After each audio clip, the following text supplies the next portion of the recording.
Latest updates sa bagyong si Domeng na may international name na Jiangmi. As of 5 p.m. po yan ngayong Biyernes, May 29, 2026.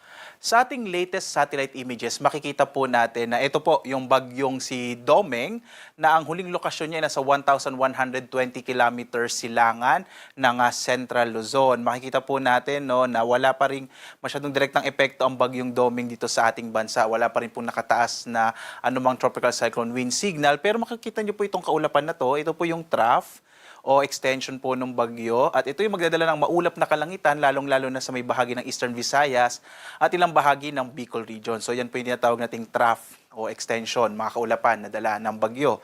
Samantala, ang isa pang mas nakakaapekto sa ating bansa, itong southwesterly wind flow. Makikita niyo po yung hangin nagmumula dito sa Timog Kanluran or southwest.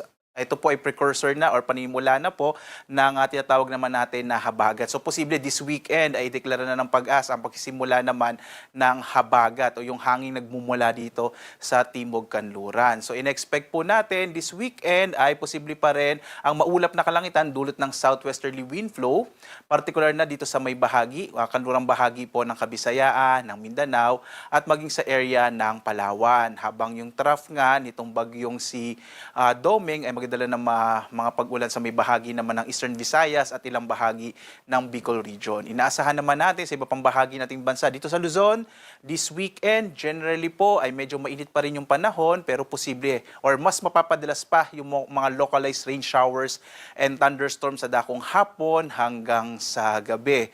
Habang patuloy ngang kikilos ang bagyong si Domeng, pakanluran, hilagang kanluran na inaasahan nga natin na palalakasin niya itong southwesterly wind flow or magiging habagat. Sa ngayon po, ang kanyang lakas ay nasa 85 kilometers per hour malapit sa gitna at pagbugsan sa 105 kilometers per hour at kumikilos pakanluran, hilagang kanluran sa bilis naman na 10 kilometers per hour. Narito po yung latest track ng bagyong si Domeng. Makikita po natin dito sa latest track ng bagyong Domeng na patuloy pong lalakas itong bagyo. Magiging severe tropical storm ito bukas, araw ng Sabado at pagdating ng Linggo ay magiging isang ganap na typhoon category na po. At bago ito lumabas ng Philippine Area of Responsibility araw ng Lunes ay nasa typhoon category pa rin ang bagyong si Domeng. At pag naging isang typhoon category po ito, inaasahan natin na palalakasin na nga niya itong southwesterly wind flow at eventually nga po ma-establish na rin natin itong habagat season sa ating bansa. At narito po, makikita din natin na maliit yung posibilidad or halos wala pong posibilidad na ito ay mag-landfall sa anumang bahagi nating bansa. Patungo po ito sa bahagi ng Okinawa, sa may southern part ng Japan. Pero hindi natin inaalis yung posibilidad, bagamat maliit pa rin yung posibilidad na yon, na kung ito'y kikilos pa kanluran, posibleng magtaas tayo ng tropical cyclone wind signal dito sa may extreme northern Luzon. Hindi po natin niro-rule out yung possibility na yon habang kumikilos nga pa kanluran, hilagang kanluran, ang bagyong si Domeng. So narito po yung ating inaasahang magiging lagay ng panahon sa mga susunod na araw. Bukas, dulot ng southwesterly wind flow, so ito po yon, ito yung hangin dito sa mula galing sa Timog Kanluran, ay magiging maulap pa rin yung kalangitan sa malaking bahagi ng western area po, nakasama yung Palawan, western area ng Visayas at ng Mindanao.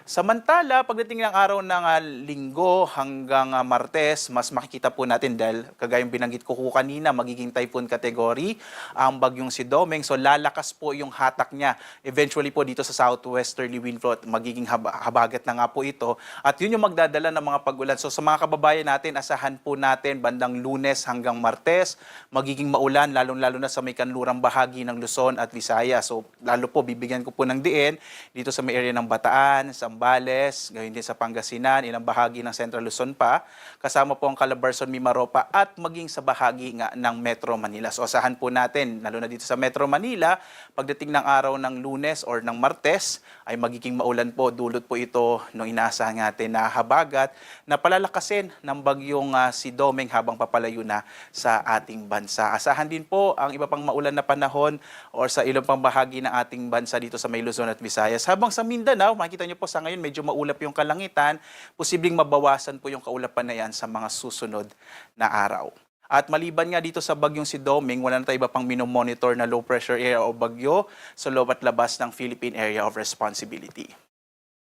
Samantala, bagamat wala po tayong nakataas na tropical cyclone wind signals sa anumang bahagi ng ating bansa, nagbababala pa rin ang pag-asa sa mga posibilidad ng mga pagbugso ng hangin bukas sa malaking bahagi po ng Luzon at gayon din sa Kabisayan, ilang bahagi ng Mindanao. Habang sa linggo, posible din yung mga pagbugso ng hangin dulot po nitong southwesterly wind flow na pinalalakas ng bagyong si Domeng sa malaking bahagi ng Kabisayaan, kabilang na rin yung Batanes, Cagayan, Calabarzon, Mimaropa, ilang bahagi ng Bicol Region, Zamboanga del Norte, Misamis Occidental at Misamis Oriental, Camiguin, dyan po sa Northern Mindanao, sa may Caraga area at gayon din sa may Davao Region. Iba yung pag-ingat po sa mga kababayan natin dahil nga sa mga pagbugso ng hangin na dulot ng southwesterly wind flow. Sa lagay naman ng ating karagatan, wala pa rin po tayong nakataas na gale warning sa ngayon sa anumang bahagi ng ating kapuluan. Bagamat ang paalala po natin ay dahil nga mas mapapadalas na itong mga thunderstorms ay mag-ingat po, yung malalong-lalo na yung mga maliit sa sakyang pandagat. Posible pong magkaroon ng mga biglaang paglakas ng alon ng karagatan. Kaya iba yung pag-iingat pa rin po ang paalala ng Pag-asa. At dahil nga po palapit na po tayo